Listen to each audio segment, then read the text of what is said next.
Hey all, well here we are with this week's installment of Engaging the Bible in Healthy Ways as Adults audio recording. It's a 5-week session we're doing over at Solomon's Porch that I'm leading on the very topic of engaging the Bible in healthy ways as adults. This is the recording that I pass along to my Patreon subscribers, and I'm also giving this one out for free to the people who listen to the podcast. So thank a Patreon supporter. If you want to become one, go over to dougpadgett.com. You chip in $13 a month, and you get a whole lot of things, audio, video, all kinds of little treats. But here it is. This is a conversation. Now, this one I broke into 2 separate recordings because they both went about 50 minutes long. In previous weeks, I've given you both the presentation and the conversation interaction in one podcast. But it got too long this week. Our topic is the Apostle Paul. And it's something I like talking about. So I went on and on and on in both the presentation and in the interaction. And they turned out both, I think, just to be really great and something you might want to listen to. So here it is, the presentation version, and I'll also post the conversation version. Engaging the Bible in Healthy Ways as Adults, Apostle Paul edition. Okay, well, this week we're going to talk about the Apostle Paul's writings. I have handouts this week, by the way. And no pop quizzes. I mean, you'll stand before your Lord. That's the only quiz you need to be worried about. I'm kidding. Okay, so when it comes to the writings of the Apostle Paul, it is a interesting set of writings. Much of the New Testament, but not all of the 26 books of the New Testament. Is that right?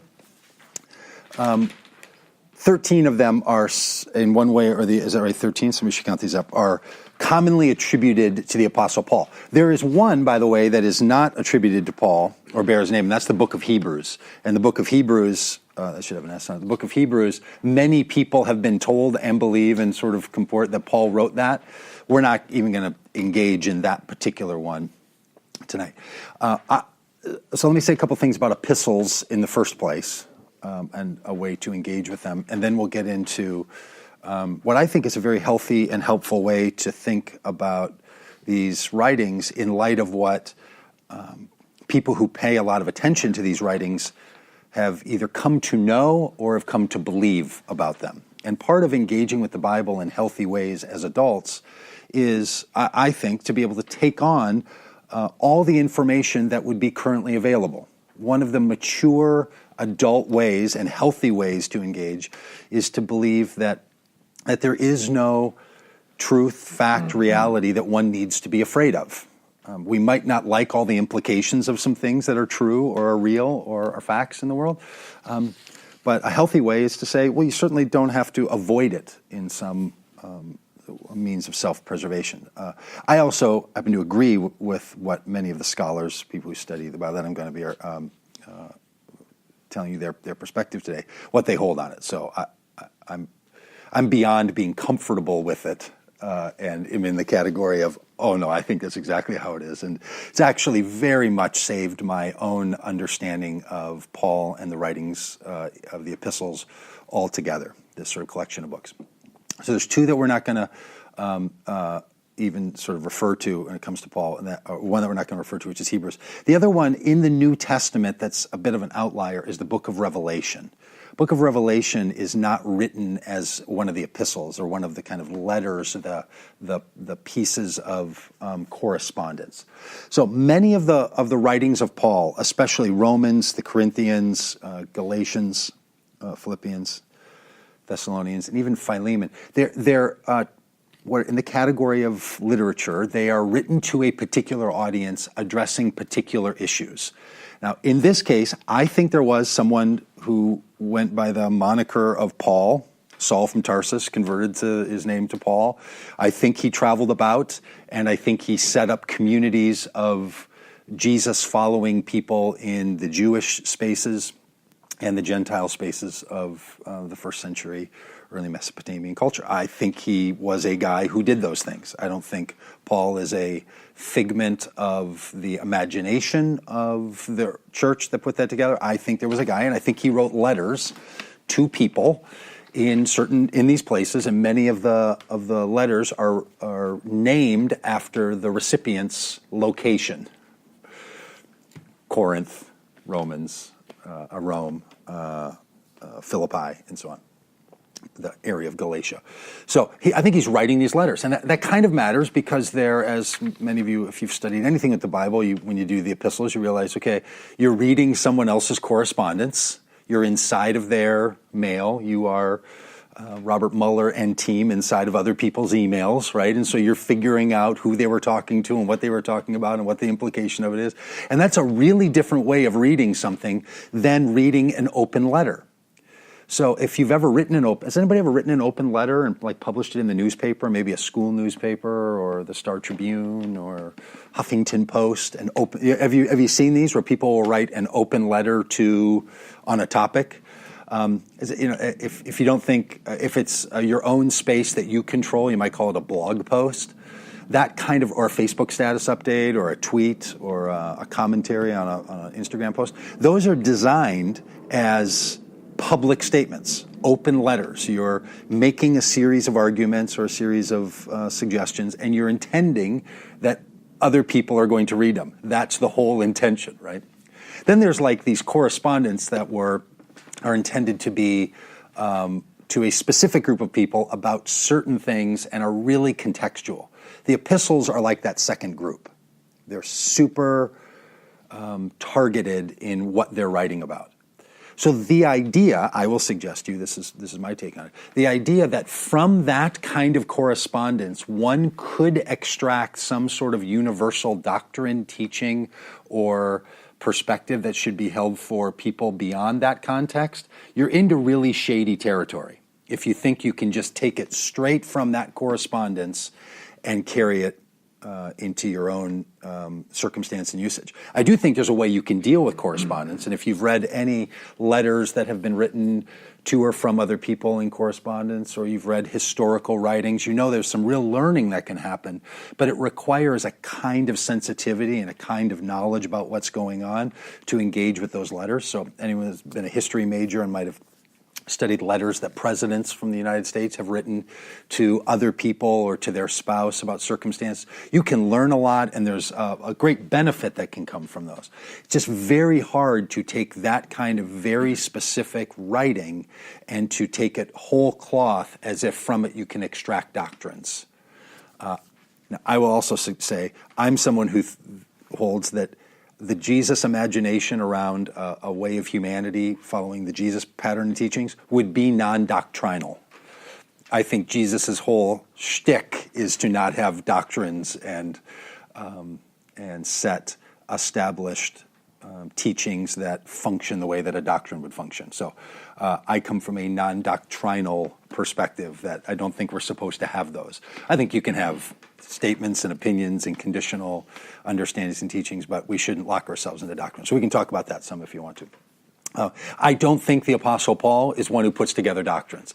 If you have in your mind right now, no, that doesn't sound right, because I think I remember reading in those places where Paul said, and I want people to be of sound mind so that they can teach these doctrines.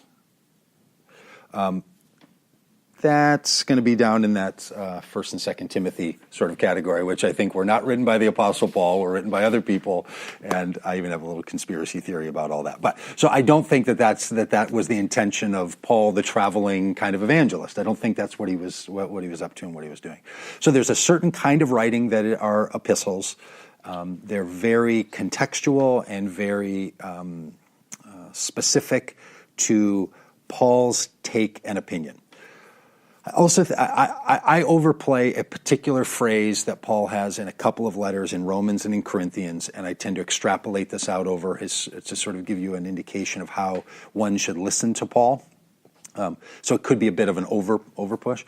But there's these passages where Paul will say, hey, when I get there, we should talk more about this.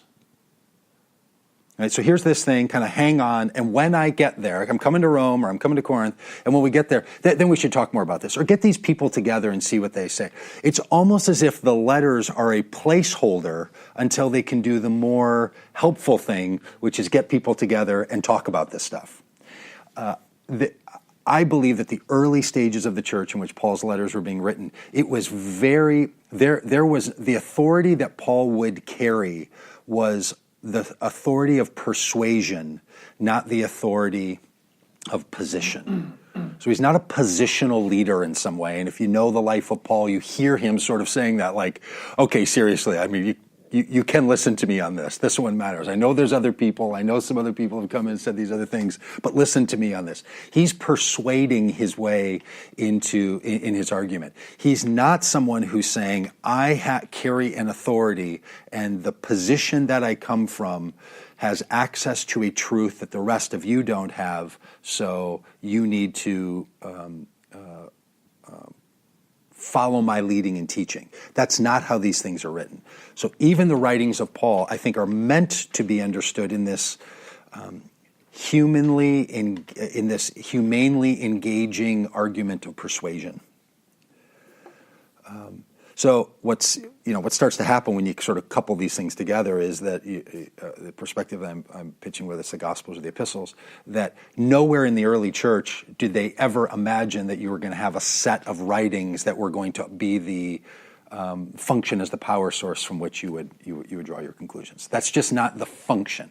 We might need that now. We might want that now. There's even an argument to be made that, and the dispensationalists make this argument. I don't know if you know that particular variant of Christianity, but there's this argument that argues that says that there's different time periods. They would call them dispensations. And the reason they use this kind of fancy word, dispensations, if I can get this right, because I really don't hold to this view, so it's a little hard for me to always feel like I'm giving it full credit. But their argument is, it's not just a time period, it's a time period with a set of conditions that change.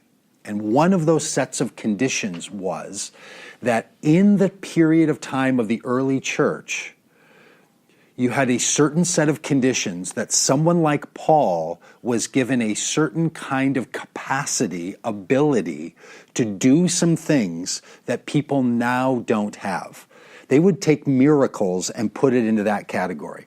This is how they can hold to an argument that would say the miracles that the apostles do or that Jesus did really happened as written in the Bible, full authority, but they don't happen now. So if you're from a tradition that would say, we don't think those miracles happen now, they've ceased, or we don't think speaking in tongues happens now because they've ceased, those things have stopped. They existed in a certain period of time, but not in our period of time, because there were a set of conditions in place where God allowed for a certain kind of action to happen. It's called the dispensation. So the dispensationalists, Dallas Seminary and Bible churches and people would hold this. They're in a big argument with anyone who's from an Assembly of God background. So if you're from an assembly or from a background where speaking in tongues or manifestations of like the things in the Bible happen still, and you know that your community has been under assault because people have been telling you for your whole life that that's not supposed to happen any longer, the people who say that's not supposed to happen are dispensationalists, right? So whether the Dallas version or not. But their argument is the Apostle Paul was one of those people that had a capacity given to him to understand things in his human form from God that are unlike any other period. So we can confidently say that Paul heard from God and transferred that hearing to people via these letters in a way that you don't have to worry about happening to you, or your seminary professor or your pastor's not going to have that happen to them, right? So that's a workaround. Another workaround is to say, well, okay, so Paul's letters were kind of conditional and wrapped up in all this, but there's we now need that. We now have a need for the church to have something that's not as conditional. So once the church agreed in a series of councils that there was going to be a collection of books called the Bible, or they became the canonized set of scriptures. So if you've ever heard the phrase the canon or the canonizing process, the canonized set of scriptures, that phrase is used in a really specific way to say once they got this collection of books together, it represented a kind of authority that is unmatched by anything else. So even though Paul was writing conditionally, the collection of all these together now speak in a way with one another that the set is now treated differently than even you may have treated one of the books at the time. In other words, over time, we vetted all of these writings to get out the ones that don't fit. Now, the ones that we have, these are allowed to function in our community in a whole new way. So there are people who will hear what I'm saying. Yeah, I agree with you. Paul wrote them that way. But then they were canonized, and once they were brought together into a collection of authoritative books, now we have to treat them differently. So now you don't get to say about those, I just disagree with Paul and his letter and his sentence in Galatians. I don't know. I just think, no. I'm not persuaded by that argument, and Paul was trying to persuade people, and I'm going to set that one aside. Or it certainly doesn't matter if you think Paul didn't write 1 Timothy or 2 Timothy or Titus, because it was pulled into the canon. Once it got in there, that's it. It's in. Like, it's part of this collective set, and that's what we have to deal with, because God oversaw that process, and God wouldn't have allowed those books to be included if they weren't going to be authoritative. Okay, so there's a lot of workarounds for it starts as an epistle, it's writing in a particular environment, and all the rest of this. I don't buy any of those arguments. I think it's good that we canonized a particular set, but I don't think we should have granted a particular set of books an authority that overrides all other authorities. I think it becomes part of the community of faith that we find ourselves in. So one of the things we can say is Paul had this opinion, and a church at the council at Nicaea made some decisions about including this particular writing, and so therefore we know that they thought that this had some sort of you get to include all of that in your interaction with it, but none of that should override the same Spirit of God and presence of spiritual life that is in you, because that was involved in someone else. I think you become a part of the community of people living this story of life, and it doesn't usurp you. It doesn't override you. It doesn't overtake you. Okay, so a little pause on that. Any comments, questions, feedback about sort of that generic? It's an epistle. They're all epistles. They're written to particular people in particular places, and then we'll talk about what's on this sheet here. I already spoke once. I guess I'm chatty tonight. I remember being in college and reading a commentary on Timothy by Gordon Fee, who is a Pentecostal. And I think he's Assemblies, if I'm not mistaken. And I remember him pointing out 2 Timothy, the part that's very denigrating to women, that I and he's like, it's not part of Paul. And I'm like, then why are you Assemblies of God? How can you claim inerrancy? And it felt like all this, it just didn't make sense to me. Yeah. But, given a couple of years, I'm still confused as to why somebody with that opinion can be a part of a denomination that affirms those things. But now I see that, this is a thing that is broadly seen in scholarship is mainstream. Most mainstream scholars, whether or not they're Pentecostal or Reformed or even sometimes maybe dispensationalists, they exist in these worlds, but they still have the opinion that some of these writings aren't all maybe authentically Paul. Yeah. So and a lot of those people will use that argument that I gave a minute ago, but they were canonized into the Scripture, so we're not getting rid of them. Yep. Okay. There's a level of trust that doesn't come from authorship. So this raises an interesting question. Why does anybody care if Paul wrote it or not? Right? So when my humanist friends and atheist friends listen to this kind of stuff, and they're like, oh my gosh, seriously? That's your trump card? Sorry about that. That's your get out of jail free card? That's the thing you're going to play to be like, well, that wasn't Paul. They're like, but it's in the set. You don't get to say that, right? You don't get to say, here's a collection of art that we hold as precious, and then when someone says, well, that one there seems to be denigrating. Thank you. Denigrating women. You're like, well, that painting was painted by a different person than painted the rest of these. They're like, it's still in your collection. So, that's really not the point yet. So it's a really good argument, right? I totally get it. That's next week. what do you do with the canonized set? This week is just about the stuff of Paul, right? Okay, so, and this is why it matters a little bit if Paul wrote it or not. I think it can carry a great amount of weight because I think it allows us to recognize then the different voices in the conversation or the different perspectives in the argument. So the one thing that I think we know to be true historically and from biblical narrative is, from the book of Acts especially, that in the early days of Christianity, there was a raging debate about where authority would come from and what you should do about the Jewish tradition and for non-Jewish people who wanted to follow in the Jesus path. Did they have to convert to becoming Jews before they could follow in the Jesus path, or could they do it as Gentiles or not? And this is a big thing in Paul's arguments. And one of the criteria that I use to move a writing out of the category that Paul wrote it or keep it in is this issue of, does it address that issue or not? That's such a prominent issue to Paul. It's so important in that day, and Paul had such a clear opinion about it. No, a non-Jewish person does not have to change cultures to become a follower of Jesus, and in fact, a Jewish person also should not have to leave their culture. There's an expression of this that's fair for both of them. That's what you see in the book of Romans. That's what you see in the books of 1st and 2nd Corinthians. So I think that's a really big criteria. Okay, so here's the argument.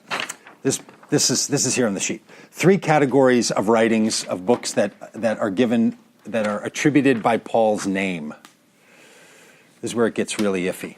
I would say, I agree with this category that many scholars would say, most certainly Paul wrote Romans, 1 Corinthians, 2 Corinthians, Galatians, Philippians, 1 Thessalonians, and Philemon.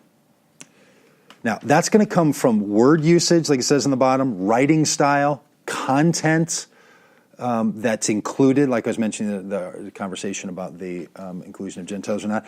Conversations that are not included, like have a bunch of structure and put a bunch of people in charge and make sure that you have bosses and people who are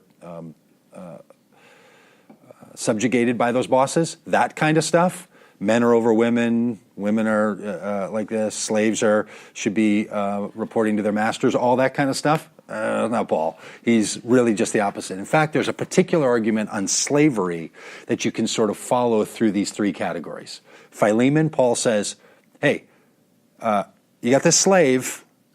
You need to stop treating him as a slave and start treating him as a member of the family of God. Get rid of slavery. Then you get into later other writings not written by Paul, and the argument will be, slaves, you ought to obey your masters. That kind of movement is not coming from the same argument. There were 2 arguments: slaves should obey their masters, and no, in this economy, there are no heads over the others. There's no male, no female, no categories of dominance. We get rid of those. That's Paul's argument. And then there's some people like, yeah, that's not going to work. Let's just make sure that they're being kind to each other. There's this other view, and that's what you're going to find in 1 Timothy, 2 Timothy, that kind of thing, right? Okay, so some of its writing style, some of its word usage, how they use the particular form of the Greek. They're just written really differently. So if you know your Greek really well, and if you don't trust yourself, trust Tim and Daniel. They know the Greek really well. They can show you, or if you go to get out one of those Greek translators, you can see the language difference, that what Paul is writing is a style that's not nearly as refined and not nearly as Greek as 1 Timothy, 2 Timothy, Titus, and so on. So the writing style is a giveaway, the content is a giveaway, and then the recognition and the adoption by the early church. So there's a set of books that most scholars generally say Paul wrote these. That's that first set. Then there's this one that are kind of debated. I don't know, maybe Paul wrote it, maybe Paul didn't write it. And that's Ephesians, Colossians, and 2 Thessalonians. I'm totally there personally on Ephesians and Colossians. I don't think so much about 2 Thessalonians because it still rings a little bit with that sort of, hang on a minute, there's going to be some kind of a return of Christ, and that's what it's really all about. That kind of lingers in there, and I think on a content-wise, that's not a very Paul kind of argument. And then there's 1 Timothy, 2 Timothy, and Titus. Category of their own. I don't know if you've ever read Titus. Give it a read sometime. It's almost like this This is opposite Friday, Freaky Friday stuff here. This is not that same thing. We used to do a sermon discussion group that Tim mentioned earlier on Tuesday nights, and like 9 years ago we read Titus. Were you there the night? Anybody here the night we read Titus? We decided in that meeting when we read Titus, do you remember this? Like, this will be the last book we ever cover in a gathering. Like, when we're finally done, when the whole place is going to shut down, we'll finally turn our ears to Titus, because it's just so out of rhythm. It's really, really hard to imagine that the same the same person that authored the letters that I think Paul wrote and the narrators of the Gospels would have said Titus really grabs at it. I think it's just really out there. It's worth a read sometime.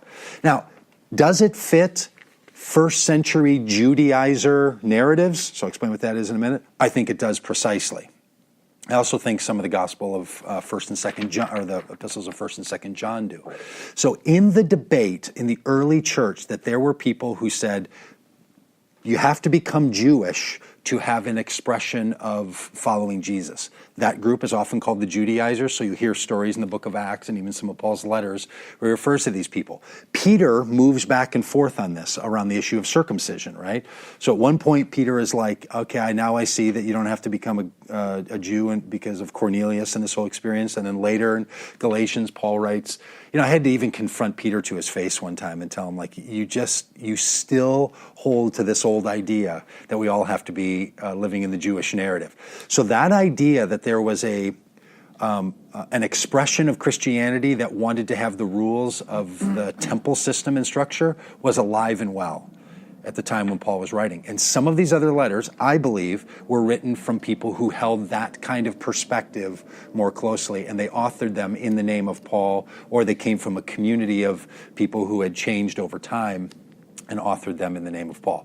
So I think there is a very strong argument to be made that 1 Timothy, 2 Timothy, Titus are attempts to pen in Paul's name and without the authorship or the authority of Paul. Now, that's the argument that freaks people out. So if you want to know what kind of spooks people, because that feels like the kind of thing that people will say, look, if people at the Council of Nicaea and the other councils that made the canon, did the bringing together of the set of scriptures, if they had known that, I don't think they would have included it. Right? This is the argument. And if that's what happened, the argument goes, God would have known that and wouldn't have let this thing get that far down the road. So, no, that's not what it was. I mean, this is sort of the emotional response. That can't be, because that puts topsy-turvy into the entire notion that what they did at the canonization was gave us a set of teachings that were what was the phrase you used last week, or somebody used it, it was good enough? That was me. Yeah, what was it? What was the phrase? Sufficient. Sufficient. Yeah, so the canonization wasn't perfect, but it was sufficient for teaching and all the power that comes with Scripture. So when some people hear this kind of an argument, there were books not written by Paul, there's books that clearly were, and there's some that, were kind of still, it's a little iffy. It's got a little Paul in there, but I don't know. It just, maybe it was Luke's, or maybe Luke or someone else was a scribe and they were putting their own sort of tone in there, or there was just a little editing going on, or there was some other influence. There was something else happening in this. And that's what we see. But it really does come from Paul. Paul would have signed off on it. Right? So I'm in the middle of finishing this book, and I got edits back from my editor today. And so I'm going through the document, and she has comments, and I can track changes. And she'd say, like, I rework this sentence like this, and then I have this little place where I can accept or decline those changes, right? If you've done that in a track changes, it's kind of awesome. I'm not a very good writer, so I tend to just say, accept all. I can just take them, like, I don't care. Whatever she says, it's going to be, I'm fine. I trust her as an editor. Whatever she says, I'm comfortable saying, I'll take, accept all changes. So people would say, okay, there was some version of that. Some editors, some other voices were in, maybe in Ephesians or Colossians, Second Thessalonians. And it's not exactly the way Paul would say it, or there's something else kind of in here, but Paul was like good with that. That's fine. He would have taken it. And then they will argue. But these other ones, no, these are real disruptors. Very few people go so far as to say, remove them from the canon. You don't hear very many people saying, Paul didn't write it, so kick it out. Because not all the New Testament letters were written by Paul anyway, right? You've got John's, 1st and 2nd John, you've got Peter, you've got this book of Jude, you've got the Hebrews, and there's a whole collection. Like, they don't all have to be Paul. So they're comfortable enough saying, okay, it's part of the set, it's still part of the Scripture, still part of the New Testament, it just doesn't come from Paul. Here's the thing I think that matters, and then we'll take a break, let you process for a bit, and then we'll have a discussion. Protestant Christians in the 20th and 21st century don't tend to put their faith strictly in the Bible and what's written in the Bible words. They tend to be communities built around giving an awful lot of authority to the Apostle Paul. There's become a personification of this thinker that carries an awful lot of weight, so much so that you could extrapolate from the writings of Paul something Paul might say about today, and it carries authority. So you will hear people say things like, look, do you think Paul would have taken gay people into the church in the first century if the conditions were like ours? Like, what would Paul's opinion be on that? Granting that, well, the Bible doesn't specifically address that issue, their argument would say. I think it does, and it does argue that issue toward inclusion. Be glad to walk you through that sometime if you want to. But it is an argument that would say, well, we can see a kind of trajectory in the life and teaching of Paul, and that's what we're going to give a lot of authority and credit to. Not even specifically chapter and verse from a book of the Bible, even though it kind of gets pitched that way. It's really from this sense that there's a living, breathing character somewhere in the imagination of the church named Paul that we can still return to sort of get the wisdom via writing to say, how would he express that in our day? It's not far from how people talk about the Constitution of the United States. Like, can we get inside the minds of the founders? So then, you get the Federalists that'll start making these arguments, and these people that'll say, well, Jefferson clearly would have said this. And so you're making this kind of, we've created these notions of how a person thought and who they were, and that's what gives it a lot of power. This is why I think the conversation about who and what writings come from the Apostle Paul carries a lot of weight. And at the least, I think we can do, if we're going to engage the Bible seriously, is to deal with the issue of Paul and to ask the question, do we even have to put in the voice of Paul some of this stuff? Because you remove the Timothys and Titus and maybe even Second Thessalonians, and you end up with a whole lot of problems fall away. A whole lot of the things that you're like, oh my, there's no way I can reconcile that with my own life, let alone, I don't even care about having to reconcile in the sight of other ancient writings. I just think, no, when I hear that kind of stuff. No, I just don't, that's not how I view the world. And that can make it feel like you've got to junk all of it. And I think it's quite helpful to recognize Paul would have even been in argument with that. So these are not, just because an idea is in the New Testament doesn't mean that it has to be taken with all the persuasive weight of an inarguable statement of fact.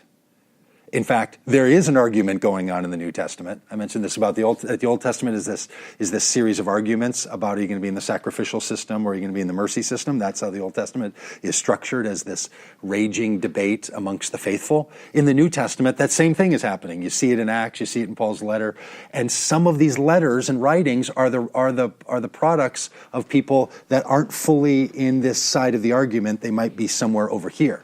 Now, an interesting question is, can you have a broad enough sense of the Christian community to know there are some people over in this argument and there's some people over in this argument? I would say the fact that the New Testament has this argument on full display, that's what we have. You can be Christian and think the things in 1 Timothy, 2 Timothy, and Titus. Yep. But you don't have to if you want to be in this stream, and by giving up that stuff, you're not giving up some of the rest of this. In other words, you're not being just a selective hypocrite. There are other people doing that selection, and it might not have been you. Okay, should we pause for a minute? Let people sort of catch their breath, and then the last half an hour we'll do some interaction, commentary, questions, answers, responses, all the rest.